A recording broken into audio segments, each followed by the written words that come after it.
Bismillahirrahmanirrahim. Assalamualaikum warahmatullahi wabarakatuh. Sahabat laju yang dicintai Allah, Subhanul Yaum Rijalul Qad. Pemuda hari ini adalah pemimpin hari esok. Jika kita ingin melihat peradaban sebuah bangsa, maka lihatlah bagaimana kualitas pemudanya.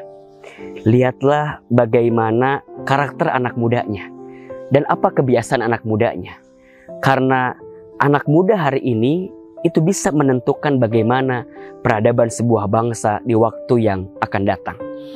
Ada beberapa ciri-ciri pemuda yang bisa menghadirkan kebaikan dan juga kebangkitan dalam sebuah peradaban.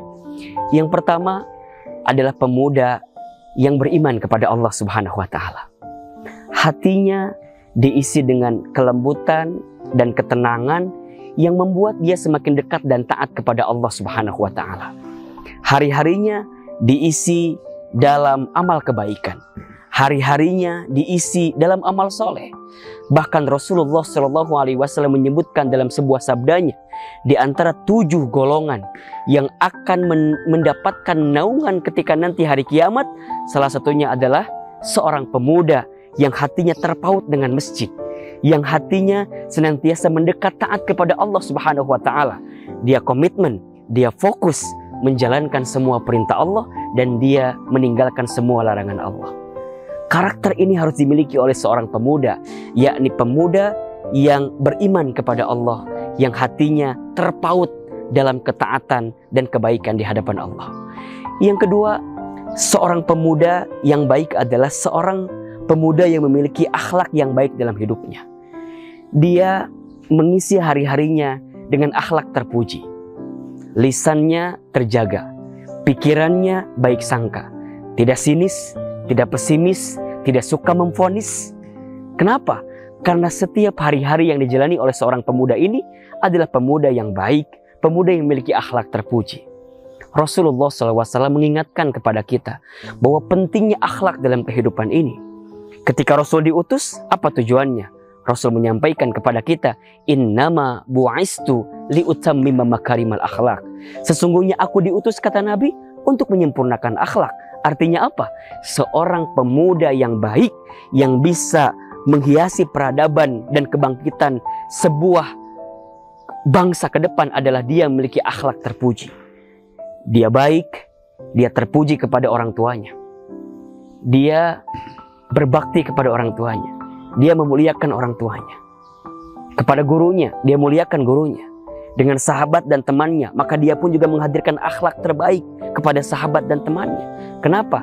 Karena akhlak ini menjadi landasan fundamental bagi seorang pemuda yang bisa menghadirkan kebaikan dan perbaikan. Dan yang ketiga, tentu seorang pemuda yang menghadirkan kemandirian dan juga kepedulian. Dia tidak cengeng, dia tidak manja. Masa muda itu kan masa yang berapi-api katanya. Ketika bicara ujian hidup, bicara masalah hidup, seorang pemuda tangguh dan dia bisa survive dengan keadaan apapun yang datang dalam dirinya. Al-Imam Ali bin Abi Thalib pernah memberikan nasihat kepada kita, laisal fata may yaqulu kana abi, walakinnal fata may yaquluha anada. Bukanlah seorang pemuda itu yang mengatakan ini bapak saya, ini ayah saya, bukan. Tapi seorang pemuda itu, dia yang mengatakan, ini adalah saya. Apa maknanya? Seorang pemuda harus kemudian menghadirkan kemandirian, kepedulian, dan juga sikap untuk bertahan di tengah kondisi yang mungkin sulit bagi dirinya. Percayalah, seorang pemuda yang beriman, seorang pemuda yang berakhlakul karimah, dan seorang pemuda yang senantiasa menghadirkan kemandirian dalam hidupnya, maka kelak pemuda ini bisa menghadirkan perubahan. Jadilah pemuda yang baper, bukan mager. Apa itu baper? Bawa perubahan, bukan mager, cuman diam-diam baik, diam-diam saja. Kenapa? Karena hanya dengan bergerak, dengan berubah, justru kita akan menghadirkan kebaikan dan juga perbaikan untuk siapapun dalam kehidupan ini. Jangan jadi anak muda yang mager, tapi harus jadi anak muda yang baper. Bawa perubahan, bukan bawa perasaan. Semoga bermanfaat. Ahilman Fauzi, Assalamualaikum warahmatullahi wabarakatuh. Yuk berkhidmat bersama untuk kemanusiaan dengan berdonasi, melaju peduli.